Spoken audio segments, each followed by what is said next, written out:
যে কারো এজেন্ডা বাস্তবায়নের জন্য আমি কাজ করছি।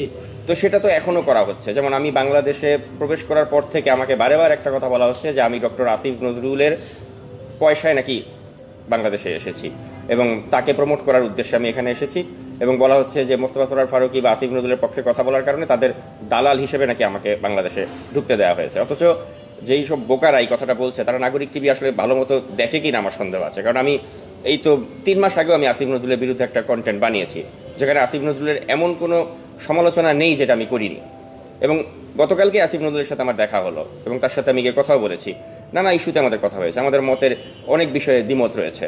এবং তিনি আমাকে বললেন যে তুমি তো আমার বিরুদ্ধে কন্টেন্ট বানিয়েছো, অর্থাৎ আমার এই কন্টেন্টটা মানে তাকে যে আঘাত করেছে এটা বোঝা যায়।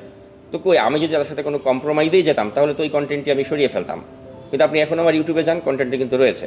তো এখন নানা সময় কিন্তু আমাকে নানা মানুষের দালাল বানানো হয়েছে, বলা হয়েছে আমি বসুন্ধরা গ্রুপের দালাল, বলা হয়েছে আমি উমুকের দালাল, আসিফ নজরুলের দালাল, কিন্তু আমি যে কার দালাল এটা আমি নিজেই আসলে জানি না।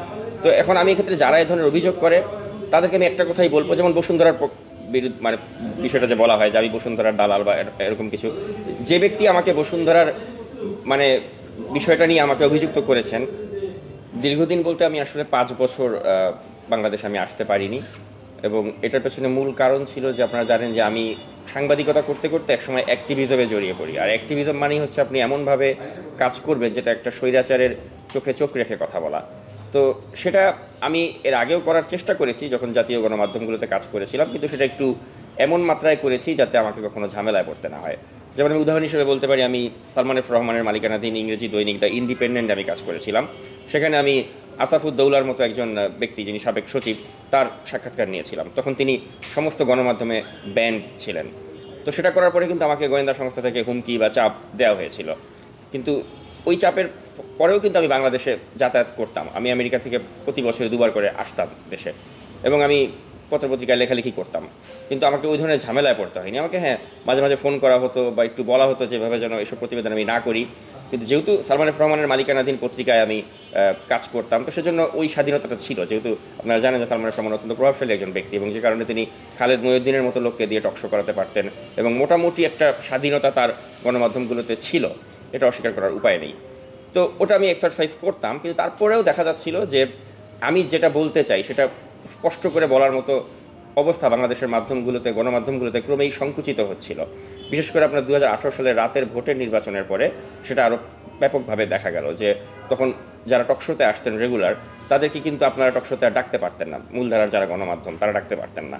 যেমন আমি বলতে পারি আসিফ নজরুল, তিনি 2018 সালের রাতের ভোটের নির্বাচনের পরে তাকে কিন্তু কোনো গণমাধ্যমের টকশোতে দেখা যায়নি। তো আমি ওই নির্বাচনটা নিয়ে তার প্রতিক্রিয়া জানার জন্য চোখ রাখছিলাম সব ধরনের গণমাধ্যমে, প্রিন্ট মিডিয়াতে বা টেলিভিশনে, কোথাও তাকে দেখা যাচ্ছিল না। তো তখন আমি বাংলাদেশে আসলাম 2019 সালের মার্চ মাসে, অর্থাৎ রাতের ভোটের নির্বাচনেরও প্রায় 3 মাস পরে। এবং এসে আমি তখন একটা ক্যামেরা ক্রু ভাড়া করলাম, করে আমি আসিফ নজরুলের একটা সাক্ষাৎকার নিলাম, এবং সেটি আমার ব্যক্তিগত ইউটিউব চ্যানেলে আমি প্রচার করলাম।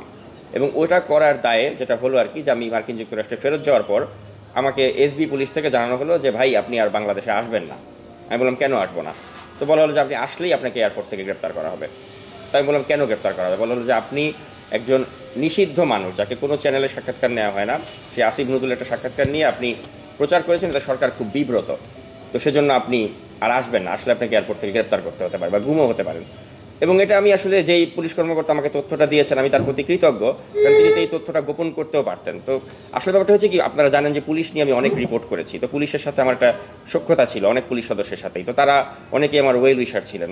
তো তেমনই একজন আমাকে আসলে তথ্যটা দিয়েছিলেন যে আপনি আসলে কিন্তু আপনার নামে একটা ব্ল্যাক লিস্টেড করা হয়েছে, আপনি এয়ারপোর্ট থেকেই গ্রেপ্তার হয়ে যাবেন। তো সেজন্য আমি এরপরে বাংলাদেশে যেতে চাইলেও আমার পরিবারের সদস্যরা আমাকে যেতে বলেনি, তারা বলেছে যে গিয়ে খামাখা ঝামেলায় পড়ার দরকার নেই। তো তখন আমি দেখলাম যে যেহেতু ঝামেলাই মানে এরিয়া আমি কাজ করছি বা প্রবাসী থেকে নিরাপদ দূরত্বে, তাহলে কেন আরও বোল্ডলি কাজ না করি? তো সেজন্যই আমি ওই চিন্তাধারা থেকে আমি নাগরিক টিভিতে যুক্ত হলাম, এবং সেখান থেকে আপনারা জানেন যে আমি একদম খুব খোলাখুলিভাবে এই সরকারের যাবতীয় অপকর্ম নিয়ে আমি কাজ করা শুরু করলাম, যেটা মূলধারার মিডিয়াতে কল্পনাও করা যায় না। এবং যখনই আমি সেগুলি করা শুরু করলাম আমি তখনই বুঝতে পারলাম যে এখন কোনো অবস্থাতেই আর বাংলাদেশে যাওয়ার মতো প্রেক্ষাপট আমার নেই, কারণ গেলেই এই ফ্যাসিস্ট সরকার আমার ক্ষতি করবে। তো সেজন্য আমি আসলে ওই একটা লক্ষ্য নিয়ে কাজ করেছি যে আমাকে এমনভাবে কাজ করতে হবে যাতে এই ফ্যাসিস্টের পতন ঘটে, তাহলে আমার বাংলাদেশে আসার রাস্তাটা সুগম হবে।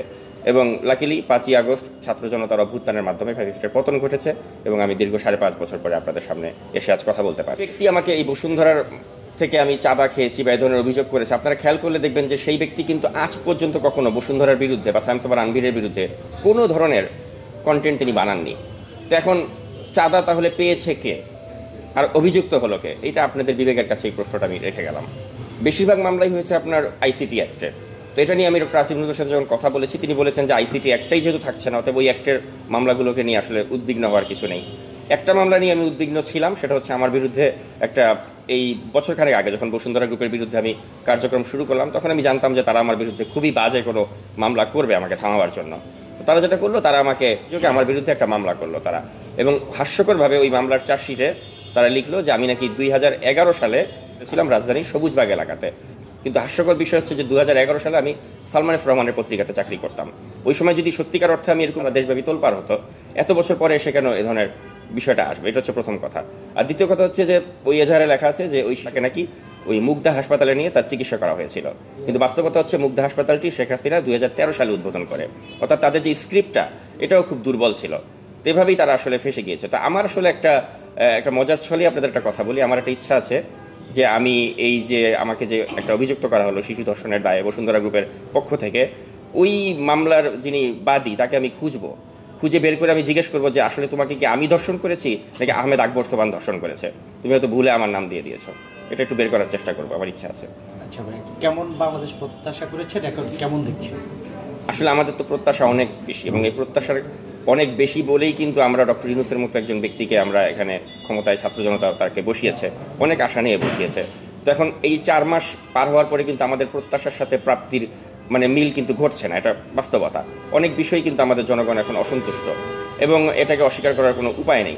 তো ডক্টর ইউনূস তার সাধ্যমতো চেষ্টা করছেন, কিন্তু আমি মনে করি যে সবচেয়ে বড় সীমাবদ্ধতা হচ্ছে যে এখানে এই ক্যাবিনেটের বেশিরভাগ যারা উপদেষ্টা তাদের বয়স অনেক বেশি।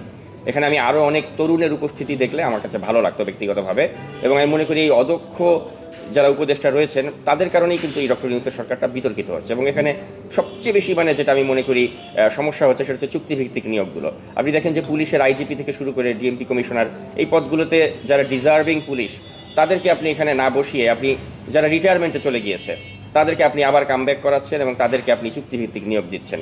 এতে মনে প্রশ্ন জাগে যে তাহলে বর্তমানে যারা সার্ভিসে আছে তাদের মধ্যে কি তাহলে যোগ্য কেউ নেই? তাদেরকে আপনি এই প্রমোশন না দিয়ে তাদেরকে বঞ্চিত করে যারা রিটায়ারমেন্টে চলে গিয়েছে তাদেরকে টেনে এনে আবার নতুন করে তাদেরকে বসানো, এটা কিন্তু আসলে দৃষ্টিকটু। আপনি ক্রিকেট খেলা নিয়ে চিন্তা করুন যে একটা ক্রিকেট খেলায় একটা রিটায়ার্ড খেলোয়াড়, তাকে আপনি আবার যদি ফিরিয়ে এনে খেলার মাঠে পাঠান, তো সে কি ভালো পারফর্ম করবে, নাকি আপনার নতুন একটা সম্ভাবনাময় তরুণকে যদি মাঠে নামান সেটা ভালো করবে? তাই মনে করি এই ক্ষেত্রে ডক্টর ইউনূসের সরকারের কিছু সমস্যা রয়েছে, এবং এগুলো যদি তারা কাটিয়ে উঠতে না পারেন তাহলে কিন্তু আমাদের জন্য একটা বিপর্যয় অপেক্ষা করছে।